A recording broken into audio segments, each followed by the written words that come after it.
My uncle was from a family that came to Ontario in the 1700s. They were originally, well, before that, they were cobblers in Ireland. Then they moved to Connecticut, colony of Connecticut, then north to just near Hamilton Mountain. In 1991, my uncle was the last person of the farm family. My dad had moved to the city and had kids. His sister had moved away and had kids. He was on the farm, 100-acre farm, where he'd looked after his elderly mother. Such a nice person, like flawlessly nice. He never went 50 miles away from from the property he grew up on, where he was born. He worked there 365 his whole life, and he finally had some time and a little bit of space to put together the idea that he was going to go see the ocean. That was going to be his kind of breakthrough mind blower, which is a great idea. He wasn't a drunk or anything, and he was a sincere person. He read the newspaper when he talked about people, or when he talked to guests. He was very sincere. Anyway, in 1991, I got a phone call from my dad. He was dead. Devastating news. The cops tried to pawn it off as a suicide. Well, decades went by, and I'm a little bit of a, not that I search for stuff, but I tend to find stuff. Anyway, I ran into someone who had, who knew that, in fact, he had been there. He was a Pickton associate, Robert Pickton associate, and he was still hanging out with people who were from that range, Robert Pickton associates, really. And he was, I don't know, he kind of was a funny guy, and he was a con artist in the most very sophisticated sense. If you said something today, he would be able to bring up a piece of it in 20 years and swap it out with something else huge, and you would be like, whoa. Like, he was very skilled, obviously.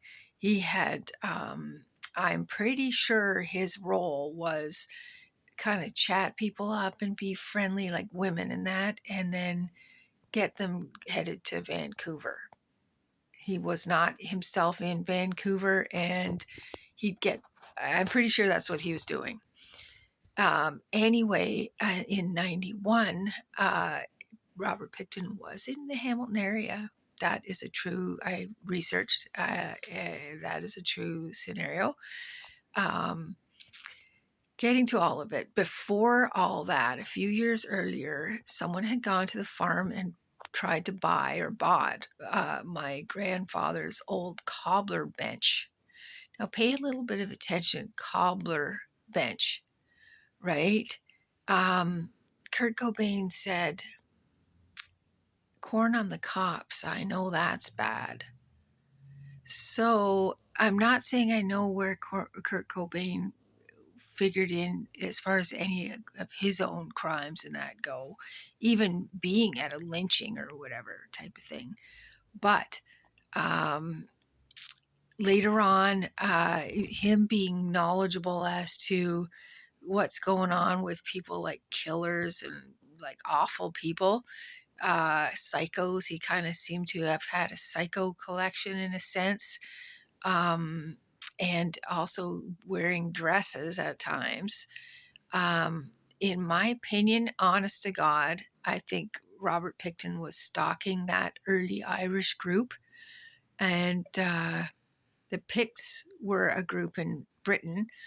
Um, there was a group from Britain that was murdering Irish in the 1700s in the United States. So that's maybe why they went north. Anyway, Robert Pickton, Kurt Cobain's family also were cobblers in Ireland back hundreds of years, a few hundred years ago. So what I'm trying to get at is there's a good chance that if Kurt Cobain was murdered, that it was Robert Pickton that did that. That Robert Pickton would know how to do something like that. He would know the drugs part. He would know, they would have known of each other for sure, because of the lyrics and all that. And because I'm likely Kurt Cobain was at the Piggy Palace at some point, yeah, kind of like seeing what it was and being dark. And I think he couldn't handle it. So he may actually have been that sort of far down and out and freaked out. And the amount of people that were sort of like covering for Pickton is bad. And yeah, and Pickton would know how to do that, how to do that type of murder scene, 100%, and get in and get out. And they were within 2 to 3 hours drive of each other. And yeah, he would have crossed the border without, probably not even at a crossing that anyone knew about, and had a couple buddies with him. And that's honestly, when I first thought of that, I made a little video similar, like probably Robert Pickton, and Pickton was dead within a month of that. Someone freaking like, but what would you do locked in a room? Yeah, you're in a prison. You're sort of like locked in a room with Robert Pickton and a freaking broom.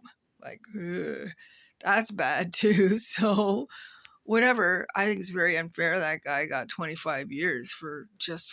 I mean, there's almost no ergonomics left after someone of that prolific of a killer. So, and that gruesome and everything, but I would not be surprised. And that $50,000, those guys also, that mentor guy would have known Pickton as well. And Pickton would have known him, and someone probably paid Robert Pickton $50,000 to murder Kurt Cobain. None of those guys say stuff straight, eh? He would never waste his time saying it's something true. It would be a bit off and a bit this and a bit that. In his mind, it's like name dropping. You watch and wait. Something else I won't get paid for figuring out.